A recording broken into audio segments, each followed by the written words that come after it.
Thank you, Sandy. You kind of have a way to make this rainy day very beautiful. So thank you. Good morning. Welcome to the Unitarian Universalist Fellowship of Door County. You are welcome, no matter who you are, no matter whom you love, no matter where you come from, no matter what your background, no matter what you seek. You are welcome here to join us as we proclaim worth in our own individual spiritual journeys. Join us as we sing songs that uplift our very beings. Join us as we celebrate the joys of each other and share the sorrows that we may have. Join us in this fellowship as we learn, live, and love together. All are welcome as we worship that which gives meaning and value to each of us.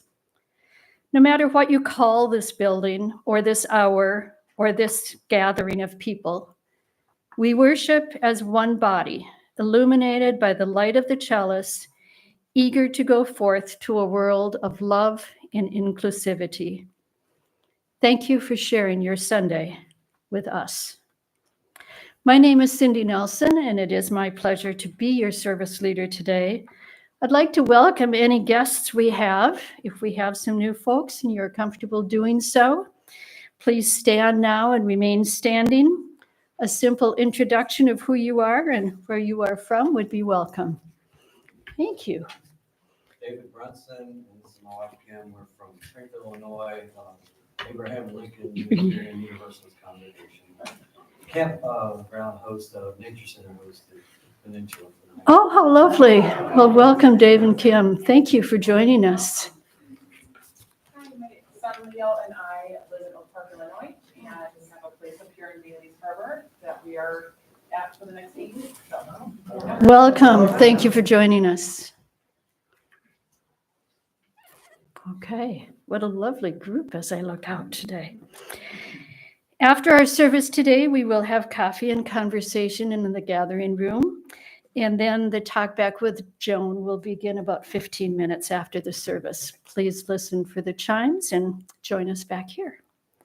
If anyone is interested in learning about Unitarian Universalists or in becoming a member, please see any board member after the service. We happen to be wearing yellow name tags, but actually everybody loves to talk about UU, so you could just corner anyone and we would be happy to answer your questions.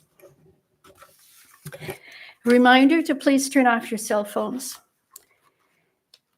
Fellowship events and announcements are printed on the back of the order of service. However, sometimes we have extras. Bruce has the mic today. If anybody has any extra announcements, please raise your hand.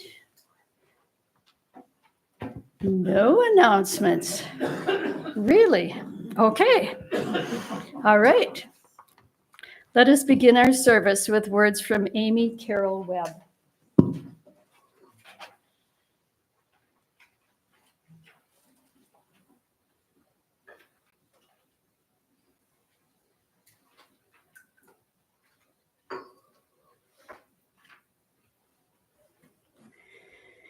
We light this flame, the art of sacred unknowing.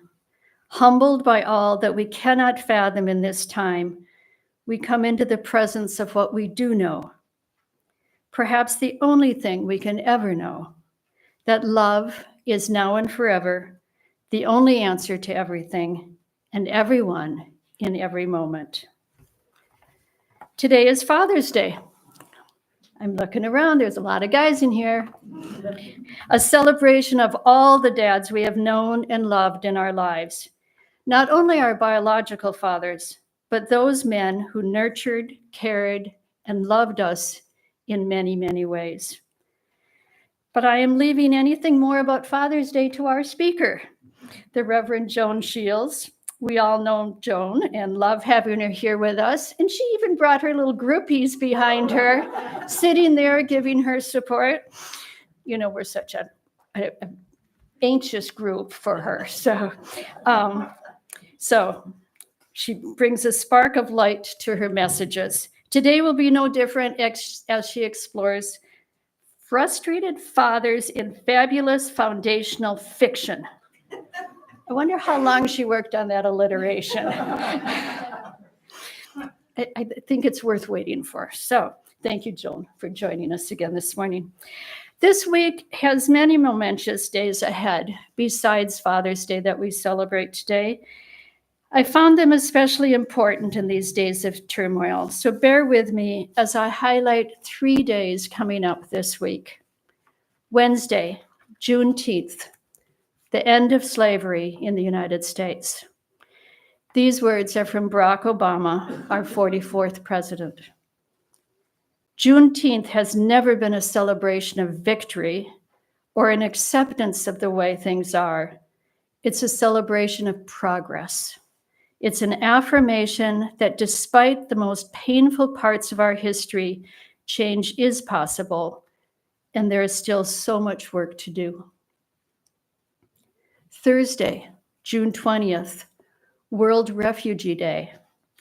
These words are from the United Nations website. This is an international day to honor people who have been forced to flee. Together, we can champion their right to seek safety, build support for their economic and social inclusion, and advocate for solutions to their plight.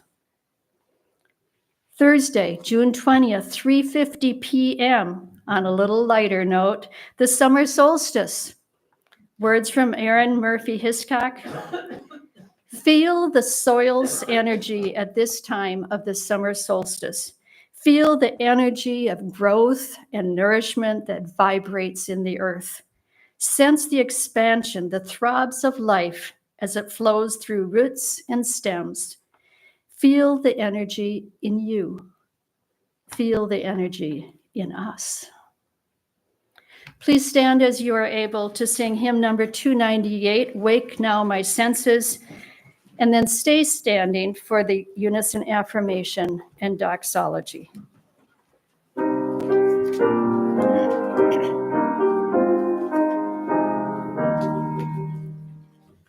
Wake now my senses and hear the earth call. Feel the deep power of being and all. Keep with the web of creation your vow. Giving, receiving as love shows us how. Wake now my reason, reach out to the new. Join with each pilgrim who quests for the truth. Honor the beauty and wisdom of time. Pray in limit and praise the sublime. Wake now, compassion, give heed to the cry. Voices of suffering fill the wide sky. Take us, O stranger and friend, praying and striving their hardship to end.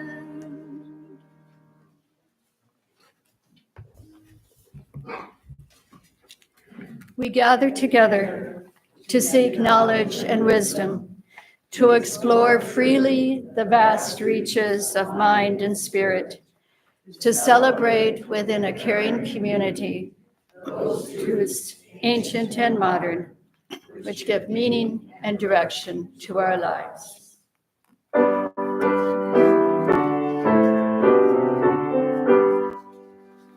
All that dwell below the stars, let songs of hope and faith arise.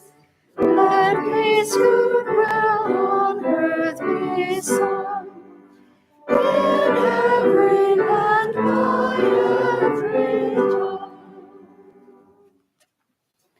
And now it's time to share our personal joys and concerns, an integral part of our community. Together, we share the happiness so that we may rejoice with each other and the sorrow, because together we can lessen the burden. Please bear in mind that this is on YouTube, and so let us know who you are, and then also have permission if you are talking about someone else. Hi, I'm Helene DiUlio, and I want to add one more celebration for this week. My 90th birthday party on Saturday, 4 o'clock. And I have ordered lots of food, lots of wine, lots of beer, lots of other beverages and things. So please do come. If you need directions, see me later. Thank you, Helene. I was going to add that, and then I knew you were here, so I didn't want to take away from you. Other announcements, joys and concerns? I have a joy that everyone can share. Midsummer's Music started their season last Thursday, and they played Mozart, Mendelssohn magnificently. Magnificent musicians playing magnificently is just magnificent. Anyway, Peter and I heard the concert twice so far, last Thursday and last night, and I hope to go again when they perform right here in this hallowed hall. And on the back of your program, there is a code, so you can get $5 off a very reasonable ticket to begin with. And this is the same announcement for the $5 off. And you can get this right next to the door, to the left of the door. Aside from the Mozart and the Mendelssohn, which is an octet which he wrote when he was 15, unbelievable. And it has 2 violas, piano, and bass. So it's very unusual. And also, they're playing a piece which is gorgeous by a very poorly known, actually, woman composer from England of Bavarian background, Alice Bert. Anyway, that's a joy to share. Thank you, Bev. And I'm sponsoring the concert, so I'll be there for sure. And please come join me. But my joy is that I also am housing 2 of the most lovely musicians. Plus, they play very well at my winter house for the nice. next month. Wonderful. Thank you, Peggy. Oh, we're just going down the line. Yes, we're going down the line. It happened again. Last week, I expressed a joy in the letters to the editor of the Peninsula Pulse, and another UU letter was in Friday, and it's excellent. Yes, keep those letters coming.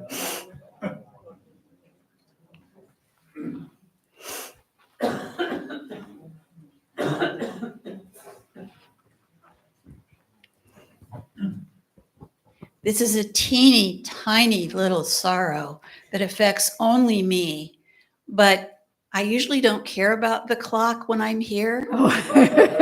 But today I was depending on it. So if it's possible, get a clock from another room and put it where that wooden plaque is or something just for today. It might keep me from talking way too long. Thank you.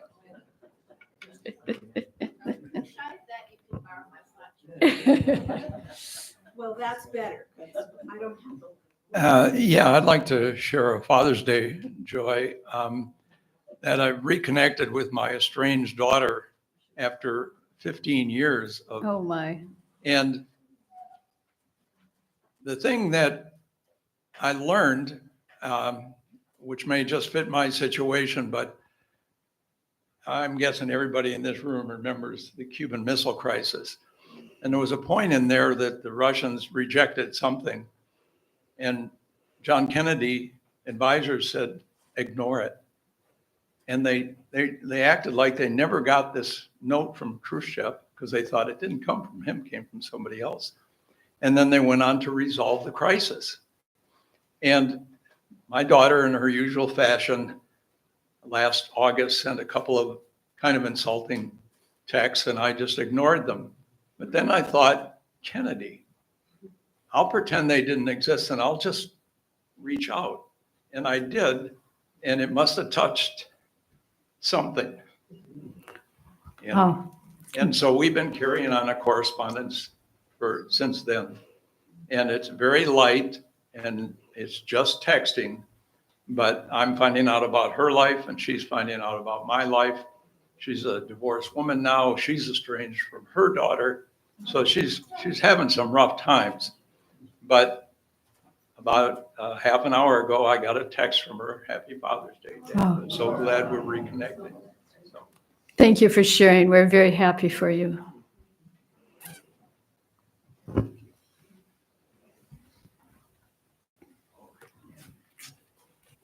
Okay.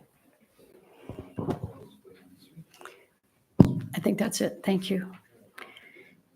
It is time for our offering, contributing as we can to sustain our fellowship and the works that we believe in. Thank you, as always, for your generosity. You may also donate online at uufdc.org.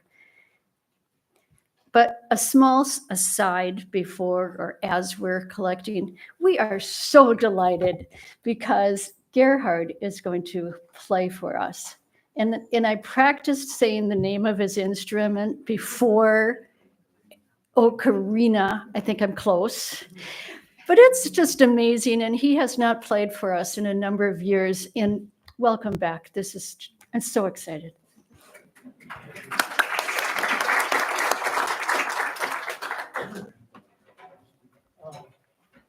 Such a big comment about this musical instrument. It's called ocarina. Some of you may wonder why it's called ocarina. In Italian, OCA, oca, means goose. Ocarina means little goose. It was invented in Italy, but this model was made in Japan. And it plays beautiful Irish music in America by a servant.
Thank you, Gerhard and Sandy.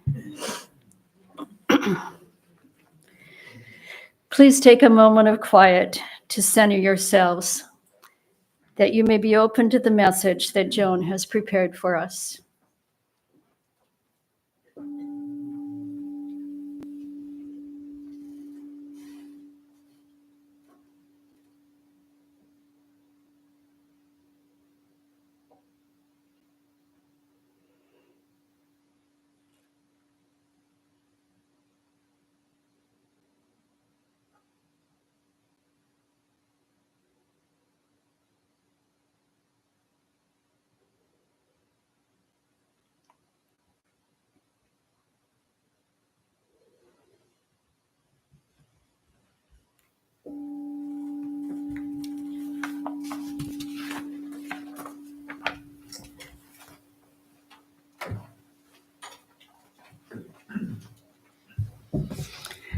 A lovely good morning to you. I think I'm the only one who doesn't mind the rain. I love it. I think it's an interesting coincidence that we had a frustrated father for 15 years whose story is seeming to turn out much better than he might have expected. It isn't always that way. I have a reading for you this morning. It's called A Poem About My Daddy. I drive you nuts. I've turned you gray. I've made you proud. I've spent your pay. I've stressed you out. I've hurt you bad. I've made you laugh. I've sent you mad. I've made you smile. I've made you sob. I couldn't help it. That's my job. Some parents in the room. I'm going to be telling you some great stories today from that wonderful library of literature known as the Bible, especially the Old Testament. I got into this business because I was curious who wrote the darn thing. And that inquiry sent me down a long series of educational paths that I have enjoyed enormously, always loving the Bible. The Bible is not a faith document to me. It may have been presented to you that way. How many of you were churched as kids? Okay, I'm going to be asking you some questions today, just out of curiosity to see if you'll know the answers. So when I ask you, don't hesitate to tell me what you know or raise your hand that you do know. I may have occasionally disparaged the institution of the Christian church now and then, but you have never heard me disparage the Bible. It is ancient literature. It is the history of a culture that has formed ours in almost every way. Our values, our laws, our culture, all formed from the Bible. And the Old Testament, I found, helps us to see ourselves and to see each other more clearly. Now, I grew up on 1950s television, Father Knows Best, Donna Reed, that sort of thing, where everything was schmaltzy and sweet. And I don't think I really accepted what reality is all about until I read the stories in the Old Testament, because it has everything about human nature. I mean, technology has changed, architecture has changed, law has changed. What hasn't changed about our world in 5,000 years? Human nature. Human nature has not changed an iota.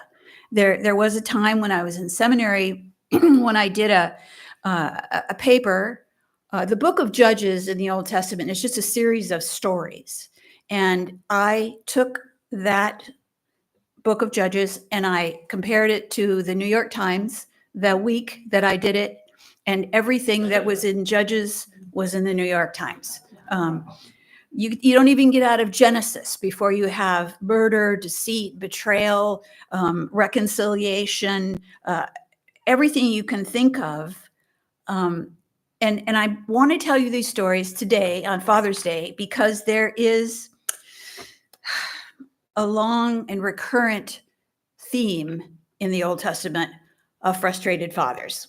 And I have three motives for telling you these stories. One is I want you to understand that there are a lot of things in the Bible you don't know about. and that you might like.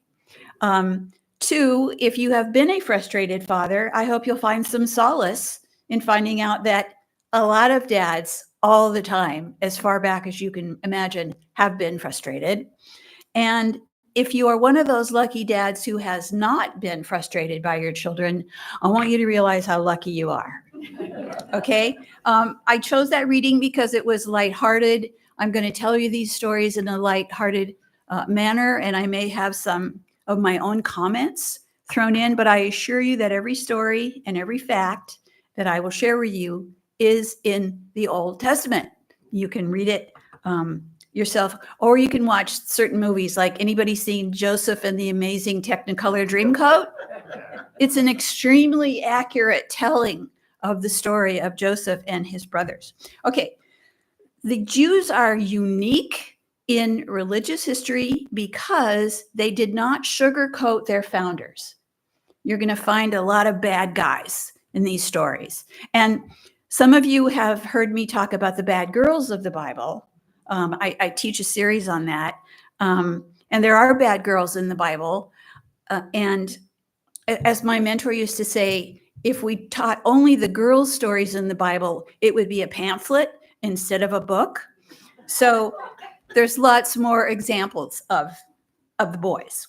Okay, so according to the Old Testament, first question, who was the first man? Very good. Okay. Now, remember his sons? He had two sons, Cain and Abel, and one of them killed the other, right? Cain killed Abel. So Abel was dead, and Cain was disgraced and had to leave, and then the dad was banished from the garden by his boss. Okay, not a good start for fathers. And all this happens in the space of 8 verses. So you can't pick up the Bible like you pick up Jane Austen or James Clavell. You know, you need a little help in learning how to read it. But fortunately, I was taught, and I'm going to give you a little of that instruction today. Okay, who are the 3 founders of the Judeo-Christian tradition? I'll give you a hint. It's a father, his son, and his son. Anybody know? Very good. Okay, so let's start with Abraham. And he was married to Sarah, and they didn't have any children. She was barren. And they got very old. And so, as was the norm in those times, Sarah went to her husband Abraham and she said, look, go into my slave girl here, Hagar, and get her pregnant, because then that will be my baby. This was what happened very often. So Abraham did his duty, and a son was born, and his name was Ishmael. And everything was great. Sarah had the son she'd always wanted. But then when Sarah was 99, God, in a dream, told Abraham that Sarah was now going to bear a child. And you know what she did? She laughed, because Isaac means laughter. So Isaac is the son of laughter. But, you know, she had a baby at 99, and now she was really happy because she had blood of her blood. And you know what she did? She went to Abraham and she said, I don't want Hagar and her child to be here anymore. Throw them out. So Abraham said, okay, did his duty, threw them out. And here's an aside. Ishmael became the progenitor of what we know as the Muslim religion. So Abraham is the patriarch of both Islam and Judeo-Christianity. All right, so so then God tells Abraham, all right, this boy Isaac that you have now, that you love so much, take him up on the mountain and kill him. Isaac says, okay. Abraham says, okay. And so then, you know this story, right? They go up on the mountain and he raises his knife, and then God holds his hand and he said, no, don't kill him. I was just messing with you. All right. It's one of the most, as a parent, that's one of the most difficult stories in the Bible for me. Okay. So then Isaac, son of Abraham, second progenitor of Judeo-Christianity, he meets Rebecca at a well, and it's a very cute meet. Like, you know, in rom-coms, they always have a cute meet. And they marry, and they have twins, Esau and Jacob. And like Adam's boys, Cain and Abel, they're very different. They don't get along. They quarrel, and they give Isaac lots of heartache. Now, the firstborn, because even twins are very particular about who's older, right? The firstborn was Esau, and he came out, and he turned out to be a rugged outdoorsman. He was swarthy. He loved to be hunting. He was smelly because he was always out with the animals. And Jacob, who came out second, was very different. He preferred to be in the house helping his mother, and he liked to help with the cooking, and he was a charmer. And so he became his mother's favorite. Whenever you hear that someone has a favorite child, it's trouble. You know that. So it's like the bell ringing, or it's like in Jaws when the music comes, da, da, da, da, da, you know something bad's going to happen. Okay, so Isaac grows old, and he's hard of hearing, and he's mostly blind, and it becomes time for him to pass his blessing on to his firstborn. Now, this is, again, normal in the culture that your firstborn officially receives the blessing, which is your property, your heritage, your lineage, your fame, for whatever, well, it was worth a lot in that time. So who should have gotten the birthright? Esau, right. But Rebekah, the wife, had always preferred Jacob. So she conspires with her son Jacob to steal the birthright from Esau. So they go and they get some animal skin. They cover Jacob's arms with animal skin. They steal some of Esau's clothing, so it smells like Esau. And then they go into poor Isaac, who's not on his deathbed, but nearly. And he smells Esau. He touches his arms. Esau, my firstborn, I'm going to pass you the blessing. And he does. He passes the blessing on to Jacob. And then Jacob lied to his father. He said, yes, father, I, Esau, am so grateful for the blessing. So Isaac conferred the blessing on Jacob, and Esau was mad as a hornet, but you cannot take it back. Once the blessing is passed, it's done. The birthright had been stolen. So then Jacob decides it's a good time to get out of Dodge because he's really angered his brother. And so he leaves. And he takes his blessing with him, which included a lot of goats and a lot of sheep, enough to start a herd so that he could be prosperous. And so then Jacob does run off. And now we're going to tell Jacob's story. Jacob goes to live with his mother's brother, right? His uncle on the good side, on mom's side. And he prospers. He has 8 wives and he has 12 sons. And here's another Old Testament fact. You've heard about the 12 tribes of Israel? Okay, well, those 12 boys were the beginning of the 12 tribes of Israel. And that's where that little piece of information comes from. So with 12 boys, do you think they fought? Do you think they quarreled? Do you think that they disagreed? Yes, they did.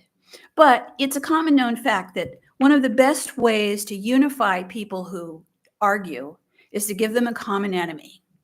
And their common enemy was their little brother, Joseph. Now, Joseph was smart. He was handsome. You can picture him as Donny Osmond.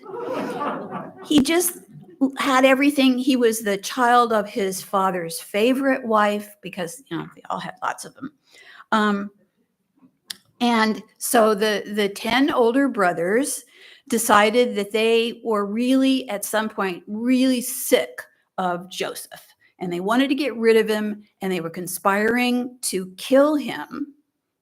And right then, this caravan of Egyptian traders went cameling by, and traders need slaves. And so they went, oh, what a great idea. We'll just sell him to the Egyptians. And so, as in the movie and the play, poor Joseph, born to be a slave.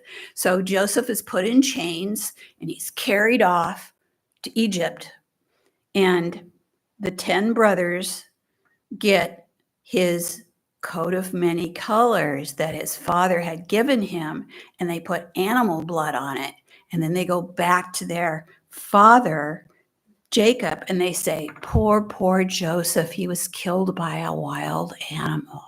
So they compound their sin by lying to their father. And this broke broke Jacob's heart, because Joseph had been his favorite. And if you ever wondered, we all know that the Jews were released from Egypt, right? They were in slavery in Egypt, and the Pharaoh said, I'm not going to let them go. And then Moses said, let my people go. Didn't you ever wonder how they got to Egypt? Okay, because Joseph was there as a slave. There was famine in Israel, and at some point the 10 brothers went to Egypt to ask for food because Egypt had food. And Joseph, their little brother, said, don't you know me? I'm your brother. And they were all reconciled. But that's how all of the Jews wound up in Israel until Moses made the Pharaoh let them go. But Jacob had a really hard time as a dad. I mean, he just didn't turn out for him very well. His favorite son was dead. I mean, because all this going to Egypt and stuff was later. Father Jacob thought his favorite son Joseph was dead when the brothers came back and said, look, he was killed by a wild animal. So that broke his heart.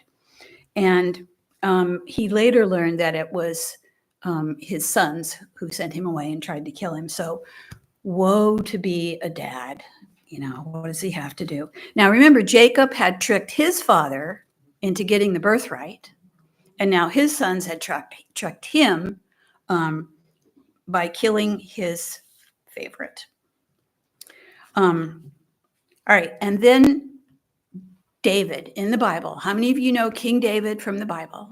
Okay. He's the rock star of the Old Testament, and his story, the story of David and his family, is one of the 2 novellas in the Old Testament. It's a long, sustained story.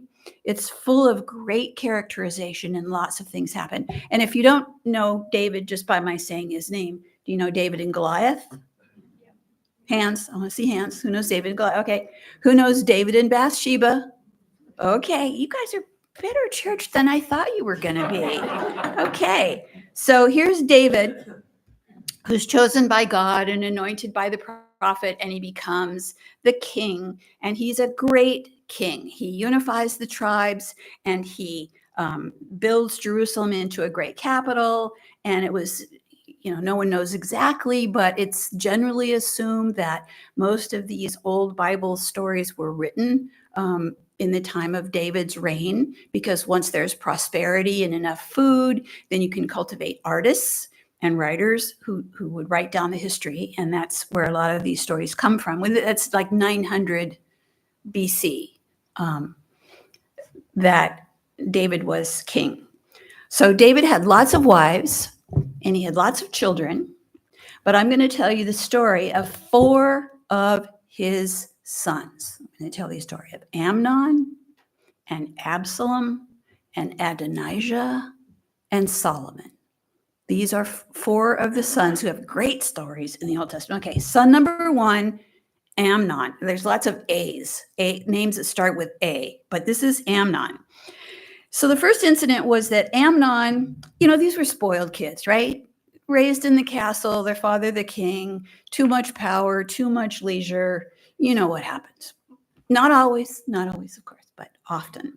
So Amnon lusted after his half-sister, Tamar, who was lovely. She was beautiful. She was gracious. She was a lovely woman in Israel that would do any man proud to be her father. But spoiled little Amnon was just burning with desire for his half-sister. And he was just sick with love. What he called love is young lust is what it was. But he made a plan how to conquer her. And so he pretended to be sick. And he said, well, what would really help me is if my sister Tamar came in to take care of me. She could make me some good food. She could rub my back. That would help a lot. So Daddy David says, of course, we'll send your sister Tamar in to take care of you. Tamar comes in. Amnon says, I want you to sleep with me. And she goes, no, no, no way I would ever. Why would you even say such a thing? So, but then he's bigger and he's stronger and he overpowers her and he rapes her, right? And this is in the palace. So there's no secrets in the palace because they're servants and everybody knows everything. And so after he committed this dreadful act, his love and his lust was turned to hate. So he turned her out and Tamar was ruined. A woman who's been raped is of no good to anyone. But one of her brothers, Absalom, knew what happened. So he took Tamar into his home, and David, the king, their father, knew what happened. And you know what he did? Nothing. Sometimes doing nothing is the right thing. Sometimes doing nothing is the wrong thing. In this case, it was wrong. Okay, so son number 2, Absalom. Absalom hated his brother Amnon for ruining his sister Tamar, but he never said a word to Amnon about how angry he was. He just waited for 2 years, biding his time till he could get his revenge. So Absalom had a big sheep shearing out of town, and he invited all of his brothers to come to the sheep shearing, and he got Amnon drunk. He plied him with wine, and then Absalom said to his buddies, his posse, kill Amnon. And they did. So Amnon is now dead. He paid for his sin. And this time, David, the father, was really, really in a rage. So Absalom decides he has to get out of Dodge. So Absalom flees Jerusalem. And for 3 years, he had to live in another country and have no contact with his family or his friends. Absalom was a murderer, had murdered his brother, but David, being a father, still loved his son. We've all seen it happen, right? The agony and the sorrow was there, but he loved his son. Now, eventually, he allowed Absalom to return from exile, and after 2 years, he allowed him to have full enjoyment of the goodies in the castle, and his father saw him again, and he was given full court privileges. But this apparent first step toward peace and reconciliation was just a cover, because Absalom used to get up early every morning and go out to the gates of the city, whereas that's where all the business was handled. All the sort of judging and anything that had to do with business happened at the gates. So Absalom went out there every morning, and he used these occasions to raise questions about his father's ability to reign. And he said that if he were a judge, he would make sure there would be real justice in the land. And I understand that his slogan was, "Make Israel great again." And by doing so, Absalom gained a great following. You know, people like that message. And later on, Absalom said that he had business outside of Jerusalem. And so he went outside Jerusalem, but in fact, what he was doing was just the same thing in all the little towns and villages. He was rousing antagonism toward his dad and loyalty toward him. And David seemed oblivious to all this. But then all of a sudden, David, the king, became aware that there was going to be a revolution led by Absalom, right? And so David, no fool, has to leave town. He and his people go barefoot. They cover their heads. They beat it over to the Mount of Olives because Absalom is on his way with his troops. Now, David was crying. He was weeping as he made this flight, but he had to. He felt like his life was in danger. So, as if that wasn't bad enough, David had not only many wives, but many concubines, privilege of a king. And so Absalom set up a tent on top of the king's house, and he had all the concubines one by one come, and he slept with them on the top of the king's house in view of everyone in Jerusalem. I mean, this was really defiant. This was as bad as it could be. And so a civil war became inevitable. And so David had to assemble his troops, and there was a great battle, and many thousands of men died. But at the end of this battle, Absalom, who had this beautiful long hair, was riding a mule, and he went under a tree, and his hair got caught in the tree, and he couldn't get loose. And so one of the soldiers came and he killed Absalom. I mean, what an easy plucking of the enemy, right? But for David, this was horrible, horrible news. And he went out, and in front of everyone, he cried out, Absalom, oh, Absalom, my son, that I wish that I had died instead of you. Well, we can understand how fathers feel, but he had a responsibility as a king, and there were people who did not forgive him for preferring his son over the kingdom. And yes, Hemingway wrote a book called Absalom, oh, Absalom. And reading all these stories again, it made me wonder if our president is having problems with his son. I think so. What about the King of England? Is he having problems with his spare? Yes, he is. I mean, these are never-ending stories. This is why they're throughout time. These stories repeat over and over again. Okay, so now Amnon is gone, and Adonijah has, thank you. I'm bringing you along nicely. Okay, they're gone. All right, so son number 3, Adonijah, with these boys out of the way, he was the oldest of the remaining sons, and he goes, well, I should be king. And so he just sort of starts acting like he's going to receive the kingship from his father David. And his, let's call it his political party, his pack, is saying, well, great, let's set up a party. And David is now old. He was kind of a broken man after the death of Absalom and the problems that went with the people being unhappy that he preferred Absalom. So David is now in his last stages, as we say. So Adonijah's people set up a big party in the next room because Adonijah is going to be king, and they want to be there to get the goodies that the king's going to dispense, right? Well, the mother of Adonijah, I'm sorry, I do get these stories. Okay, so Adonijah is going to be king. So the next brother is Solomon, okay? And guess who his mother was? Bathsheba, all right? Which made him David's favorite. And Bathsheba, no fool, Bathsheba, I have stories about her.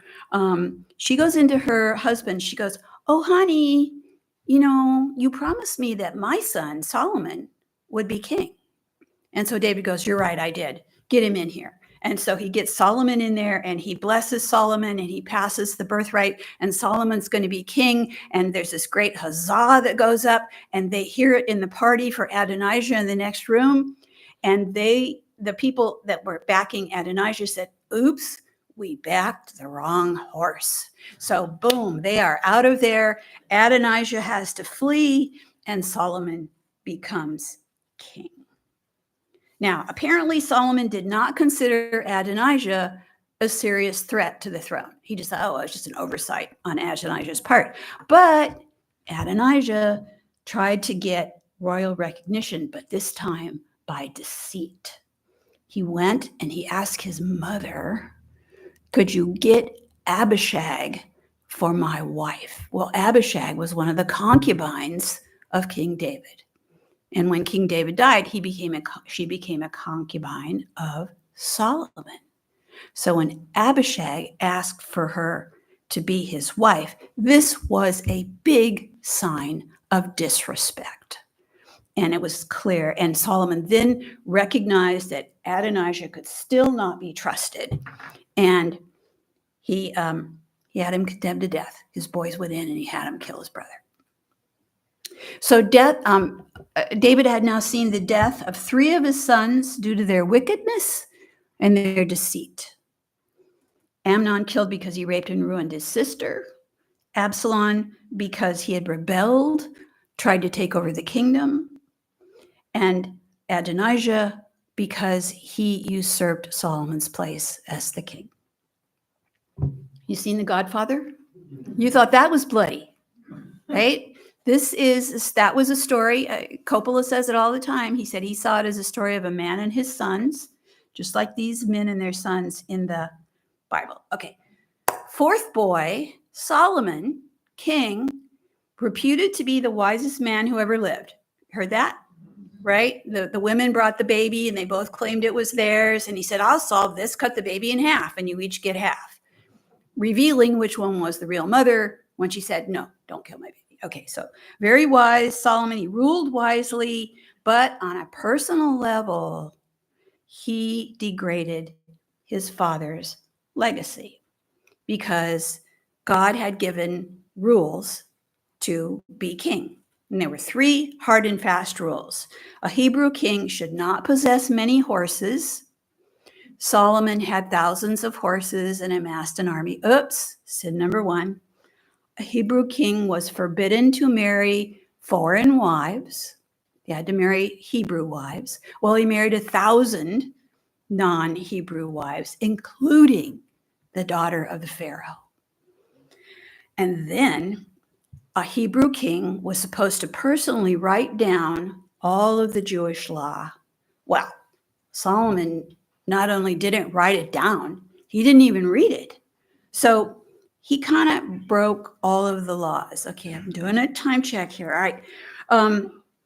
I want to take just a quick jump into the New Testament because those fathers suffered too. You probably never thought about this, but who was Jesus's worldly father? Joseph, right? Okay, so Joseph was a righteous man, and when his wife, his engaged wife, his fiancée, came up pregnant, he had the right to have her killed.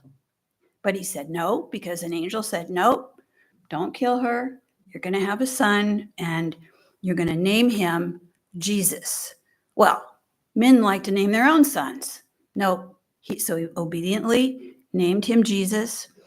And then he had another dream and said to Joseph, flee Egypt. There's going to be something really, really bad happen in Egypt. And Herod declared that all the babies should be killed. And so he had to get Jesus out of Jerusalem. And then the angel came to tell him that Herod was dead. And now that Herod was dead, they were afraid what his successor might do, so the little Jewish boys. So he had to relocate his family again back to Nazareth. So Joseph has been a really obedient servant to his God. He's been a good father. He's done everything the way a righteous man would do. And what does he get for it? He disappears from history. We never hear from Joseph again. And art, if you look at the art, Joseph is always portrayed as an old man. Okay, he probably wasn't. He was, well, this is all a story, but they portray him in art as an old man, assuming, well, he just died. But you know what? Boom, you're out of the story. Chopped liver. Prodigal son. Everybody knows the prodigal son. Rich, wonderful father, 2 sons. They work hard for him and things are great, but then one of them comes to him and he says, I'm tired of being here. I'm tired of working on the farm. I want my inheritance and I'm out of here. So he gives it to him, right? He says, here, take this. And it breaks his heart, but he does it. And the boy goes off and he degrades himself and he loses his fortune and he winds up eating pig food and he's desperate and he crawls back to his dad. And his dad magnanimously opens his arms to him, said, welcome back, my son. I love you. And kills the fatted calf so that they can all celebrate his return. And what does the other brother do? He's mad as hell. I've been here all along working for you. And you fill the fatted calf. You kill the fatted calf for this prodigal? So what's a dad to do? Can't win, right? I just want to say one thing about Buddhism. Christianity isn't the only one that has frustrated fathers, because the Buddha, as you probably know, was the son of a king. And it was prophesied that he would be a great man when he was a baby. So the father did everything he could. He never let him out of the palace. He never let him see decay or death or bad things at all. He wanted the Buddha to have a perfect life so he would be a perfect king. What did the Buddha do? He left. Sorry, Dad, no thanks. And he goes out and he discovers the world. And I'm sure you know the story of the Buddha. But what did his dad do? He sent 1,000 of his soldiers to go get Buddha and bring him back. And you know what they did? They converted.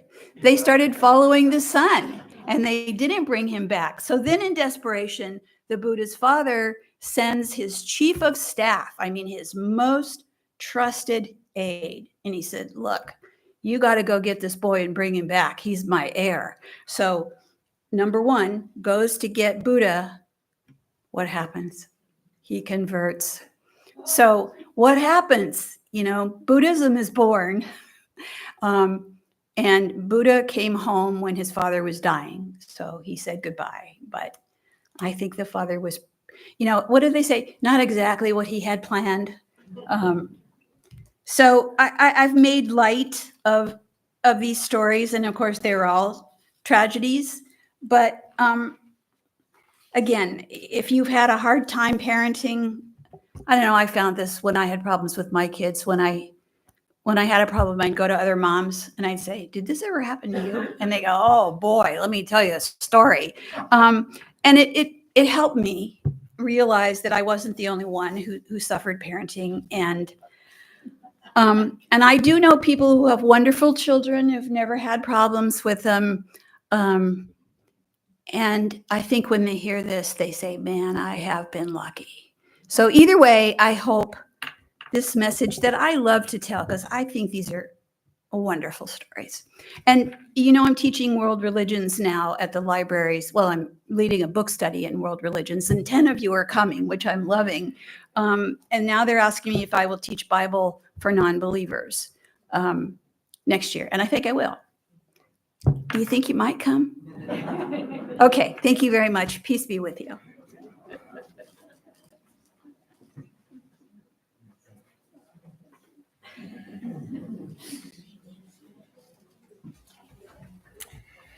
She never disappoints, does she?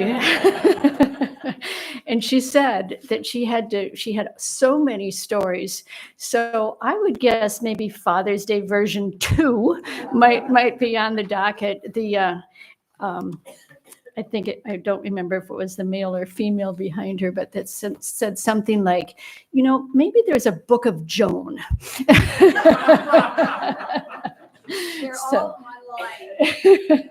30 messages online from this fellowship. Thank you. Thank you. Please stand as you are able to sing hymn number 148. Let freedom span both east and west.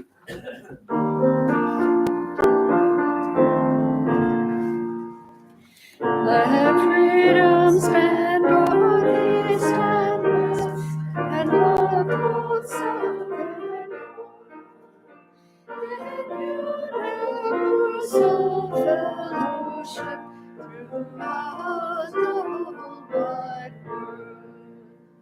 In unity, wonder everywhere, let us from union shall be the golden crown of mankind. Beyond all errors of grace, of all our past or creed, let us make friendship human earth, our common faith indeed. Then east and west will meet and share, and so shall build with common breath of God throughout the whole wide earth. Please be seated. remember to share some coffee and conversation, and then in about 15 minutes, we'll join Joan back here. We extinguish our candle with words from the Reverend Susan Carlson. We leave blessed by our connections to one another and to the spirit of life. Spread your arms, feel the joy, share the kindness. Live to love and to be a blessing on this earth.